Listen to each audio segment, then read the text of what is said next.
Ella es una de las pocas personas en el mundo que ha logrado un EGOT. Esto quiere decir ganar un premio Emmy, un Grammy, un Oscar y un Tony. Aunque su Grammy y su Emmy fueron póstumos y en categorías especiales, esto refleja su versatilidad y talento en múltiples ámbitos artísticos. Su delgada figura desafió los estándares de belleza de la época, generando debates en la industria de la moda y el cine. Su dominio de diferentes idiomas le permitieron jugar un papel importante en la resistencia holandesa, mandando mensajes secretos a los aliados en sus presentaciones de ballet durante la Segunda Guerra Mundial. Aunque fue la pionera de looks tan icónicos como el Little Black Dress o el Total Black, esta mujer llegó a decir en entrevistas: "Nunca pensé en mí misma como un icono de moda, solo me vestía con lo que me hacía sentir bien". Una mujer que incluso por el lado de su madre tenía sangre real inglesa corriendo por sus venas. Audrey Hepburn, un icono de elegancia y sencillez que aún hoy sigue inspirando generaciones.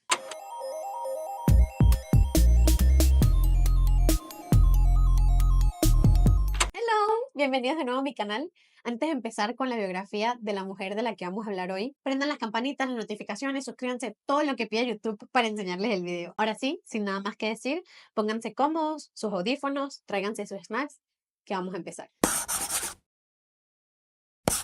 Esta historia empieza un 4 de mayo de 1929 en Ixelles, que aquí un paréntesis, disculpen si menciono algunos de los sitios de esta historia mal, pero bueno, no están en mi idioma natal, así que hacemos lo que se puede. Un joven británico llamado Joseph Hepburn Roston y la baronesa holandesa Ella van Heemstra, que era descendiente de la familia real británica del siglo XV, reciben a su bebé y le ponen de nombre Audrey Kathleen Roston. Todavía no es Audrey Hepburn. Debido a las raíces internacionales de sus padres, pasó una infancia multicultural. Se movía en países como Bélgica, Inglaterra y los Países Bajos, y este entorno multicultural hizo que aprendiera muchos idiomas desde muy pequeña. Sabía inglés, neerlandés, alemán, italiano, español, y todos estos idiomas le iban a ayudar un poco más adelante en su vida. Totally unbelievable to me. Tutti i bambini, specialmente in Olanda, che è stato... ¿Cuántos niños tiene usted? Het is heerlijk om er weer te zijn vandaag. Un jour j'ai eu la chance de faire 2-3 jours. En 1935, cuando Audrey tenía nada más 6 años, su padre, por, entre otras cosas, diferencias políticas. Con diferencias políticas lo que estoy intentando decir es que el papá de Audrey era simpatizante así y su mamá no. Abandonó abruptamente su casa y esto le afectó muchísimo a ella, y lo que hizo fue buscar refugio en su primer amor, que fue el baile o el ballet. En 1939 estalla la Segunda Guerra Mundial cuando Audrey tiene 10 años y su madre decidió trasladar a toda la familia a los Países Bajos, pensando que los Países Bajos iba a ser un lugar mucho más seguro en ese momento de la historia. Spoiler, todos sabemos qué pasa y sabemos que ningún lugar en Europa fue seguro en esa época, pero bueno, su mamá está intentando hacer el mejor esfuerzo posible y trasladó a toda la familia a Arnhem, una ciudad en los Países Bajos. Estando en los Países Bajos, Audrey habla con su mamá porque su nombre Audrey es un nombre demasiado británico, y para pasar un poco más desapercibidas, quiere ponerse un nombre holandés y decide ponerse Eda. Me da mucha risa porque Eda y Ella son como matching names. Entonces yo, aunque Audrey se cambia el nombre a Eda, voy a dejar de llamarla de esa forma porque si no nos vamos a confundir aquí entre Audrey y su mamá. Audrey, que tuvo carácter desde bien chiquitita, desde que tenía 10, 12 años, tenía los zapatos de baile bien puestos y decide empezar a apoyar a la resistencia holandesa junto a su familia. Ella, como era ciudadana holandesa, tenía libre tránsito por el territorio, y como era una niña, era menos sospechosa que un adulto. Entonces lo que hacía era, en sus presentaciones de ballet, enviaba mensajes a la resistencia holandesa y también transportaba boletines secretos de los aliados. Lamentablemente, esta no fue la única parte de la guerra que le tocó vivir a Audrey. En un momento de la guerra le tocó ver morir a su tío Otto fusilado, al igual que a un primo de su mamá, y ver cómo a su hermano Ian se lo llevaban a un campo de trabajo. ¿Ustedes se imaginan lo que puede hacerle esto a la mente de una niña de 10, 12 años? Ya cuando tenía aproximadamente 15 años es cuando está a punto de terminar la guerra, que viene la parte más dura porque los nazis sabían que iban a perder la guerra y estaban apretando el control en los sitios en los que lo tenían, y le tocó vivir el invierno del hambre. que es este evento donde se estima que alrededor de 22.000 personas murieron entre hambre, frío y enfermedades, porque lo que hizo Alemania fue que instauró un bloqueo en los Países Bajos como represalia porque Holanda estaba ayudando a los aliados en la operación Market Garden. Y no sé si hasta ahora lo que les he contado hasta acá de Audrey los hace recordar a otra niña que fue como un ícono de la Segunda Guerra Mundial, de la que se consiguió un diario posterior a la muerte de ella. Si no saben de quién estoy hablando de Anne Frank o Anna Frank. Y la menciono acá porque Audrey la mencionó muchas veces en su vida porque se identificaba mucho con ella. Ambas tenían solamente 10 años cuando empezó la guerra y 15 cuando la guerra estaba por terminar. De hecho, sobre Anna Frank, Audrey llegó a decir en una entrevista: tengo marcado un lugar en el diario en el cual Anna Frank dice que han fusilado 5 rehenes. Ese fue el día en que fusilaron a mi tío. En palabras de esa niña, yo leía lo que aún sentía en mi interior. Esa niña había vivido entre 4 paredes, había hecho un reportaje completo de todo lo que había vivido y sentido. O sea que probablemente, en palabras de Audrey, estas personas que Anne vio desde su ventana ser fusiladas, probablemente uno de ellos era su tío y el primo de su mamá. Así de conectadas estaban. Este episodio de la guerra la dejó con problemas de salud porque tuvo anemia, tuvo problemas respiratorios, tuvo desnutrición y todos estos problemas la persiguieron el resto de su vida. De hecho, se dice que pudo llegar incluso a tener problemas de alimentación como adulta. Esto es especulativo, no se sabe a ciencia cierta, pero en teoría pudo haber padecido de anorexia nerviosa.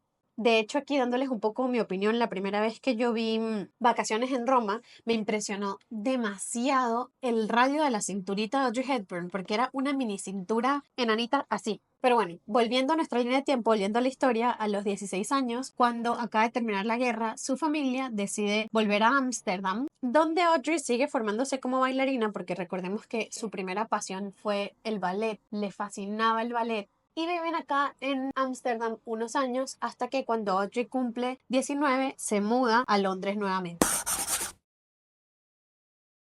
Y aquí es donde Audrey tiene su primer desamor o su primera desilusión con el ballet porque está estudiando con la profesora Mary Rambert, que era una profesora súper conocida de la época, y le dijo que nunca iba a poder llegar a ser la primera bailarina, que era lo que Audrey quería hacer, porque era demasiado alta. Audrey medía casi 1,70 y porque además tenía estos supuestos problemas de alimentación, porque era demasiado delgada, basically. ¿Saben lo que es que una bailarina de ballet le digan que es demasiado delgada? Tuvo esta desilusión por lo que le está diciendo su profesora de ballet, pero de todas maneras Audrey siguió con su pasión por las artes, pero para poder seguir manteniéndose en Inglaterra, pues tenía que empezar a trabajar, ¿no? Porque de algo tenía que vivir. Entonces lo que hizo fue buscar trabajo en obras de teatro. Lo primero que empezó a hacer fue ser corista en estas obras de teatro. Y ya luego de haberse adentrado un poco más en el mundo del espectáculo, fue donde empezó a hacer papeles secundarios ya en películas. Hasta que por fin, cuando cumple 22 años, la escritora francesa Colette la descubre. Y aquí quiero hacer otro paréntesis, Colette es un personaje, punto. Es una persona como demasiado polémica para la época, que de esto podemos hablar en otro video, pero para darles un contexto de quién era esta persona, fue una mujer que llegó a actuar en el Moulin Rouge o en el Molino Rojo, no sé si eso les da suficiente background para las personas que todavía no me entienden. Básicamente, pues trabajaba en entretenimiento para adultos y en estas presentaciones que llegó a hacer en el Molino Rojo fueron tan polémicas que varias veces tuvieron que llamar a la policía porque causaron disturbios estas presentaciones de ella, porque había un beso lésbico en escena, que obviamente para la época era demasiado escandaloso. Entonces, si quieren, si les interesa, me avisan en los comentarios y hacemos otro video sobre Colette porque siento que también puede ser un personaje súper interesante. Bueno, esta persona, esta Colette, había escrito un libro que se llamaba Gigi. Y a este libro Gigi querían hacerle una adaptación al teatro y Colette descubre a Audrey Hepburn y le ofrece el papel de Gigi para Broadway, es decir, para el teatro. Que aquí quiero aclarar una cosa porque a veces cuando se menciona Gigi existe esta confusión porque la actriz que interpreta en la película a Gigi no es Audrey Hepburn. Es Leslie Caron, que es una actriz que ya era una actriz consagrada para la época. Ahora sí, volviendo a la carrera de Audrey Hepburn en la gran pantalla, ella estuvo todo este tiempo, luego de haber hecho Gigi en Broadway, haciendo obras de teatro y haciendo papeles secundarios en la gran pantalla, hasta que a sus 24 años, en 1953, le dan su primer papel protagónico para protagonizar Roman Holiday o Vacaciones en Roma, que es un clásico de película, que protagoniza junto a Gregory Peck. Y aquí es donde empieza lo bueno de Audrey Hepburn, aquí es donde empieza a volverse el ícono de moda que conocemos hoy en día. Porque desde el momento uno, la gente empezó a notar que Audrey tenía un estilo completamente particular y disruptivo, por llamarlo de alguna forma, porque era un estilo muy sobrio, muy elegante, con cortes rectos, solamente con cosas unicolor. Y quiero que recuerden que los íconos de la moda para ese momento eran personas como Marilyn Monroe, que eran mujeres extremadamente voluptuosas, y viene Audrey Hepburn, que es una mujer extremadamente flaquita. Entonces era el contraste entre lo que estaba de moda y como la marca personal que creó esta mujer. En esta película, En Vacaciones en Roma, es donde empiezan a entrar en juego los atuendos típicos de Audrey Hepburn. Y este es un look, por ejemplo, que a mí me encanta porque es demasiado sencillo y es un look que hoy por hoy todavía podríamos utilizar perfectamente. Y el look del que estoy hablando es este look que utiliza en esa película, En Vacaciones en Roma, de una camisa blanca de botones que tiene nada más abotonados unos cuantos botones y se deja otros botones abiertos, que en un momento incluso se arremanga, y lo combina con una falda plisada en colores claros y la falda le llega más o menos hasta las rodillas. Y además de todo eso, lo acompaña con un pañuelo que se amarra en el cuello, que siento que le da el toque perfecto, que aquí para personas como yo que no tienen un cuello finito y definido, sino que tienen un cuello un poco más grueso, me encanta ese look, pero normalmente no lo uso porque lo que hace ese tipo de looks es darle un poco más de volumen a la parte superior. Entonces es algo que yo evito, pero que me fascina. Es como hablar hoy de los lentes de sol, como de estas pequeñas cosas que añades al outfit para hacerlo resaltar. Ella empezó a usar estos pañuelos y obviamente al empezar a usar Audrey Hepburn, todo el mundo empezó a utilizar pañuelos en esa época. Ya empecé a hablar de cualquier cosa. Como verán, es un atuendo que me encanta y me encanta porque es demasiado versátil, es demasiado atemporal. Es un atuendo que se usó hace 70 años, en los años 50 y que hoy todavía, si lo queremos usar, lo podríamos usar perfectamente. Ahora, volviendo a la línea de tiempo de nuestra protagonista, después de esta película, ella es nominada a los premios Oscar y en los Oscar es donde aparece un segundo atuendo que es súper icónico de ella, que es este vestido como color hueso, no es blanco, sino como color marfil, que es entallado en la cintura y luego abre en una falda cortea. Súper clásico de Audrey Hepburn, y que además el vestido tiene un cinturón y hace que se acentúe más esa figura de reloj de arena, y yo creo que esa es una de las razones por las que ese atuendo también es súper icónico todavía hoy en día. De hecho, creo que si googleas, es todavía uno de los vestidos más icónicos de los premios Oscar hasta hoy. Ajá, tiene que volver a la línea de tiempo y sigo hablando de la ropa, pero es que me fascina. Estábamos en el 53. Bueno, Audrey, su compañero de elenco, este señor de apellido Peck, la invita a una fiesta. Y en esta fiesta le presenta a uno de sus amigos que se llama Mel Ferrer. Mel es otro actor y cuando vio a Audrey, de una le puso el ojo y le dijo: oye, mira, sabes que yo estoy haciendo una obra en Broadway y necesito una protagonista, no sé si quieres venir a trabajar conmigo, bla, bla, bla, bla.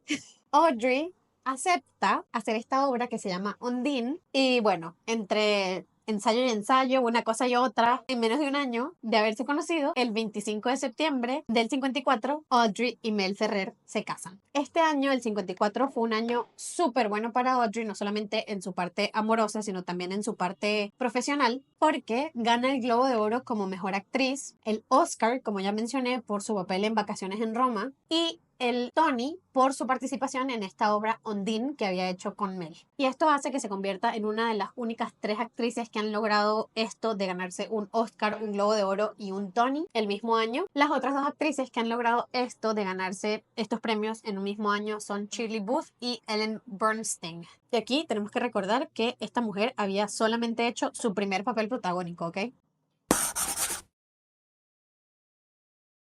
Luego de esto, Audrey empieza a trabajar en su segundo protagónico, que fue Sabrina. Y Sabrina era una película que se desarrollaba en un ambiente parisino, para el que le pidieron a Audrey cortarse el pelo en este corte tipo pixie, que, a que no adivinan qué, obviamente también se puso súper de moda. Para esta película, como era en un ambiente parisino, necesitaban un ayudante de vestuario, una persona que creara el vestuario para la película, pues que tuviese este estilo francés. Y Audrey había escuchado hablar de este diseñador que estaba empezando a tomar auge, a hacerse conocido, que se llamaba Hobart. ¿Saben cuál es el apellido de Hobart? Givenchy. Givenchy para ese año apenas tenía 26 años y obviamente no es el Givenchy que conocemos hoy en día. De todas maneras, Audrey decide viajar a París para reunirse con este señor y aquí también hubo una confusión porque cuando a Givenchy le dicen que la señorita Hepburn quiere hablar con él piensa que es esta actriz Katharine Hepburn, que ya era una actriz más consagrada para la época, aunque acordémonos que Audrey ya tenía incluso su Oscar. Givenchy no sabía quién era Audrey, pensaba que esta señorita Hepburn era Katarina, y cuando llega Audrey, él como que se desilusiona un poco y le dice, mira, yo estoy ocupado ahorita, yo no puedo hacer el vestuario para esta película en la que tú quieres trabajar, pero si quieres, llévate alguna de las piezas que yo ya he hecho. Y Audrey, como ya estaba ahí y le gustaba mucho el trabajo de Givenchy, dijo, sí, bueno, todos estos vestidos que están colgados aquí me los llevo yo y los uso en la película. Y este fue el comienzo de una gran amistad entre Audrey y Givenchy, eran súper buenos amigos. Audrey regresa al set de grabación de Sabrina con todos estos vestidos de Givenchy y uno de los más conocidos de esta película es este vestido blanco que tiene como encaje negro por encima, que tiene corte recto, que deja ver los hombros, y este vestido introdujo todo ese estilo parisino chic a la moda americana. Bueno, la carrera de Audrey siguió en ascenso e hizo películas como Funny Face,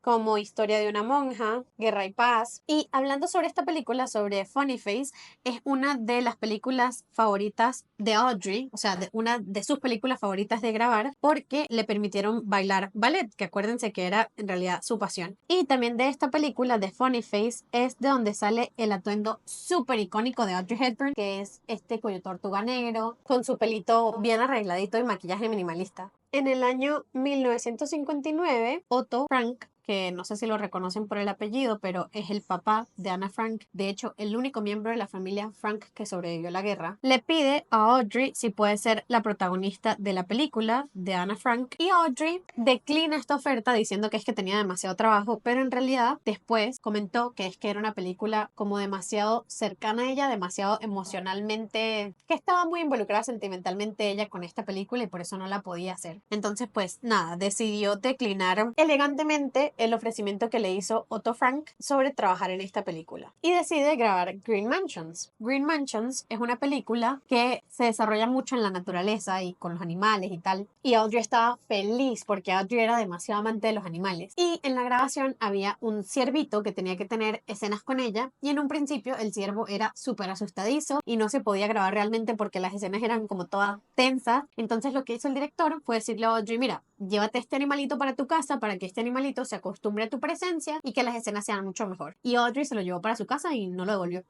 Audrey se quedó con el ciervo como mascota y de hecho eran súper unidos, era como su perro pues, y le puso Pippin. Audrey está como en el peak de su vida porque ella es una actriz reconocida, está haciendo los papeles que quiere hacer, y en este momento es cuando se entera de una noticia que la hace incluso más feliz porque ella siempre había querido ser mamá, y es que estaba embarazada. Sean Hepburn Ferrer, su hijo, con Mel Ferrer, nace el 17 de julio de 1960. Y esto hace que Audrey se tomara un break de la gran pantalla por un tiempo porque ella quería dedicarse como más de lleno a ser madre. Y al mejor estilo Audrey Hepburn, su retorno a la gran pantalla fue nada más y nada menos que con Breakfast at Tiffany's, que creo que es la película más reconocida de Audrey Hepburn. Si alguien no ha escuchado hablar sobre ella, lo más probable es que cuando vea una foto de ella sea con este vestido icónico de Givenchy, que sale en la primera escena de la película, que es este vestido negro con la espalda, sin espalda, que ella usa con un moño y unos guantes. Y Audrey comenta que para ella este papel fue uno de los más difíciles de interpretar en su carrera, porque Holly, la mujer que interpretaba en la película, era una persona completamente diferente a la persona que era Audrey Hepburn en la vida real. De hecho, como curiosidad, este personaje al principio lo habían escrito para Marilyn Monroe, porque Marilyn Monroe iba mucho más con lo que se supone que hace Holly en Desayuno con Diamantes, que para darles un poco de contexto, si no han visto la película, se da a entender que el trabajo de Holly es ser dama de compañía de gente de la alta sociedad. Nunca lo dicen, pero queda implícito. Pero en teoría este papel había sido escrito para Marilyn Monroe, y cuando en teoría le iba a interpretar Marilyn Monroe era un papel incluso mucho más controversial. Iba a ser una dama de compañía bisexual que acompañaba no solamente a hombres de la alta sociedad, sino también a mujeres, y tuvo que ser un poco reestructurado, más conservador, entre comillas, para que Audrey aceptara protagonizar esta película. Y al final lo tiene que protagonizar Audrey porque le ofrecen este papel a Marilyn Monroe y Marilyn Monroe declina el papel justo porque dice que no quiere que la sigan encasillando como en este sex symbol que era ella para la época. Entonces, bueno, el papel fue reestructurado, un poco más conservador, que de nuevo lo hago entre comillas porque para la época de conservador no tenía nada, pero es que iba a ser incluso más controversial si Marilyn Monroe hubiese aceptado el papel. Luego de esto, Audrey quedó como con el gustico de hacer cosas con las que no se sentía cómodas y acepta su primer protagónico para una parodia de películas de terror, que es esta película Charades o Charadas, que hace en el año 63. Ella usa en esta película un vestido corto negro con corte recto, como siempre le gustaban a Audrey, y además un abrigo que iba a juego con el vestido, y se populariza este look, que hasta hoy en día sigue siendo un símbolo de elegancia y de misterio. Y acá, luego de esta película, llegamos a uno de los puntos más importantes de salseo, como dicen los españoles, en la vida de Audrey Hepburn, porque es cuando le toca protagonizar My Fair Lady, que es peliculaza, otro superclásico, si no la han visto, véanla, donde ella representa a Eliza Doolittle. ¿Qué pasa? Que Eliza Doolittle era una persona que cantaba. En la película ella iba a tener que cantar. Entonces, para la adaptación de Broadway, la persona que protagonizaba a Eliza era nada más y nada menos que Julie Andrews. Y Rex Harrison, que era la persona que protagonizaba la obra con ella, quería trabajar también con la versión de cine con Julie Andrews y decidieron poner a Audrey Hepburn sobre Julie. Y esto no le gustó para nada a Harrison, porque a él le había gustado mucho trabajar con Julie Andrews y decía que además era muy injusto porque Julie Andrews cantaba mejor que Audrey Hepburn, que nada más le estaban dando el papel a Audrey porque era una actriz mucho más conocida que Julie Andrews en esa época. E incluso, y aquí es donde está lo mejor de todo, en una entrevista llegó a decir visiblemente molesto: se supone que Eliza Doolittle se sentía incómoda en los bailes europeos. La maldita Audrey jamás ha pasado su vida fuera de los bailes europeos. Acuérdense que Julie era hija de esta señora descendiente de la realeza británica, entonces, pues obviamente no era como que vivía mal, no era que venía de la clase baja. Entonces, esto pues se volvió el chisme del año porque este señor estaba diciendo públicamente que prefería trabajar con Julie Andrews en vez de con Audrey Hepburn. Pero bueno, después empezaron a trabajar juntos, Harrison y Audrey, y se empezaron a llevar también muy bien y la película salió pues buenísimo como la conocemos hoy en día, pero sí, Harrison tenía cierta razón porque la actriz que interpreta en la película Eliza Doolittle sí es Audrey Hepburn, pero las partes de las canciones no es la voz de Audrey Hepburn, sino que al final fueron dobladas por Margaret Dixon. Así que de eso sí podemos deducir que aparentemente Julie Andrews tenía mejor voz para cantar. Pero bueno, no es como que Julie Andrews se quedó sin trabajo. Julie Andrews entonces le dieron el papel de Mary Poppins, que la llevó también a ganarse un Oscar. Entonces, Julie Andrews no tenía problemas con Audrey Hepburn. De hecho, las dos, como unas damas, salieron a decir públicamente que ellas no tenían problemas ninguna con la otra, que no entendían por qué siempre las ponían como una en contra de la otra, que pertenecían al mismo gremio y que ellas estaban, pues eso, contentas una con la otra, que ahí no había nada de qué hablar. Y me encanta ese nivel de sororidad. Tenemos que ser más así, mujeres. En 1966, ya a sus 37 años, Audrey protagoniza How to Steal a Billion y en esta película ella sale con un vestido negro cortito con detalles en encaje que popularizó otra tendencia que seguimos hoy en día, que es la de el Little Black Dress o el vestidito negro. Que sí, definitivamente el vestidito negro es un básico. Si no tienen un vestidito negro en su closet, vayan saliendo de este video y se compran uno, por favor, para hacerle honor a Audrey. Pero bueno, volviendo a su carrera profesional, su carrera iba muy bien, pero aparentemente las cosas en su vida privada no iban tan bien y luego de 14 años de matrimonio con Mel Ferrer deciden divorciarse. Y aquí, de nuevo, hubo medio un escándalo porque unos meses más tarde, en el 69, Audrey se casa nuevamente con el psiquiatra italiano Andrea Dotti y obviamente la gente empezó a sumar y 2 más 2 no le estaba dando 4 porque Audrey tenía como muy poco tiempo de haber terminado su relación o de haberse divorciado de Mel Sin embargo, Audrey siempre fue una mujer muy reservada con respecto a su vida personal, entonces nunca se comprobó nada, pero ¿ustedes qué dicen? ¿2 más 2 le da 4 o no les da 4? Déjenmelo en los comentarios.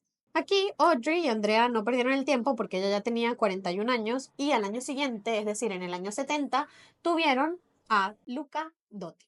En este punto ya Audrey con 41 años sentía que no tenía nada en su carrera que le gustaría priorizar, que más bien quería priorizar su vida como madre y empieza a aceptar cada vez menos papeles. Algunos de los que aceptó en esta época fueron Wait Until Dark o Robin y Marian. Y particularmente de esta época de la vida de Audrey sabemos muy poco porque como no estaba tan activa en Hollywood y no era una persona abierta con su vida privada, pues no se tiene demasiada información. Lo que sí sabemos es que se muda de Estados Unidos a Suiza a pasar más tiempo con su familia. Y luego de esta etapa de felicidad empieza a haber problemas nuevamente en su matrimonio y Audrey decide divorciarse una vez más luego de 13 años de relación. Y al mejor estilo Audrey, pocos meses después de este divorcio, se hizo público que tenía ya una nueva relación con el también actor Robert Walters, con el que nunca se casó, pero que compartió su vida hasta que fallece. Pero de nuevo, al no tener tanta actividad como actriz durante esos años, la información que tenemos de ella es bastante escasa, por no decir nula.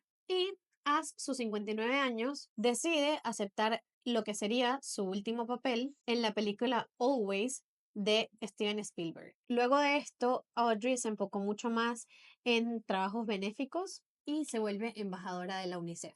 En este periodo de su vida, su primera misión fue en Etiopía. Luego de Etiopía, su siguiente destino fue Sudán. A Sudán le siguió Bangladesh. Y por la forma en la que yo estoy acá mencionando cada país, puede parecer como que Audrey nada más dedicara un poquito de tiempo a cada misión para hacer como la cara bonita, como la pantalla de esa misión, pero no, la realidad es que Audrey trabajó como embajadora del UNICEF por alrededor de 5 años y lo que hacía era misión tras misión tras misión. Toda esta dedicación hizo que Audrey en 1992 recibiera la medalla presidencial de la libertad de Estados Unidos. Denme un segundo porque todavía esto de hablar y hacerme el delineado, no.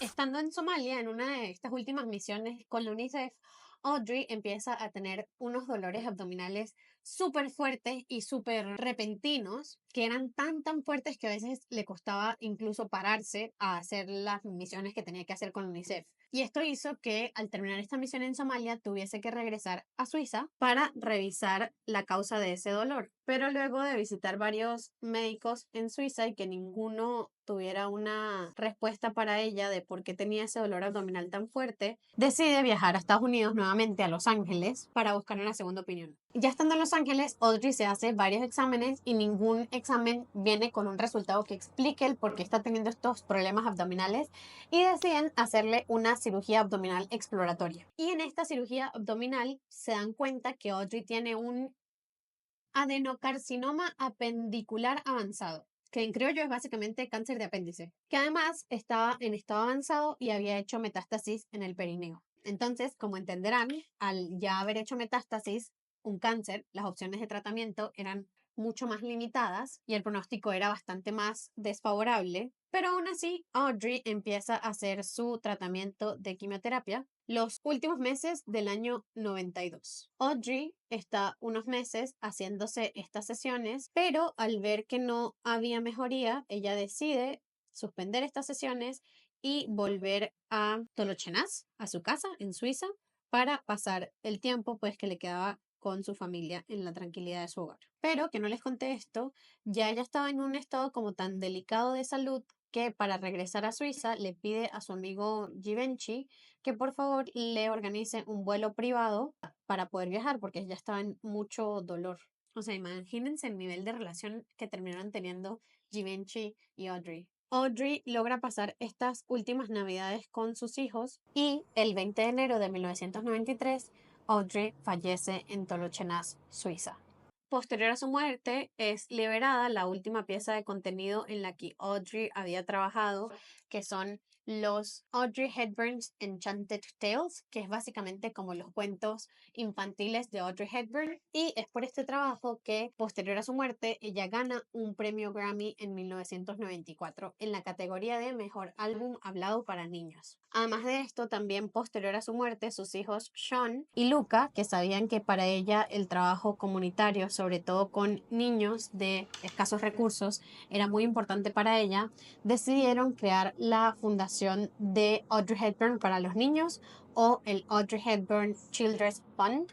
Además de esta fundación que crearon sus hijos, también en 2007 se hizo una subasta por uno de los vestidos que lució Audrey en Breakfast at Tiffany's, y este vestido alcanzó un precio de 467.200 libras, que es un poco más de 700.000 euros. Y este dinero fue utilizado para un proyecto que estaba haciendo el escritor Dominique Lapierre para la creación de 2 escuelas en Bengala. Es decir, que esta señora, incluso luego de su muerte, de alguna forma siguió trabajando en obras benéficas.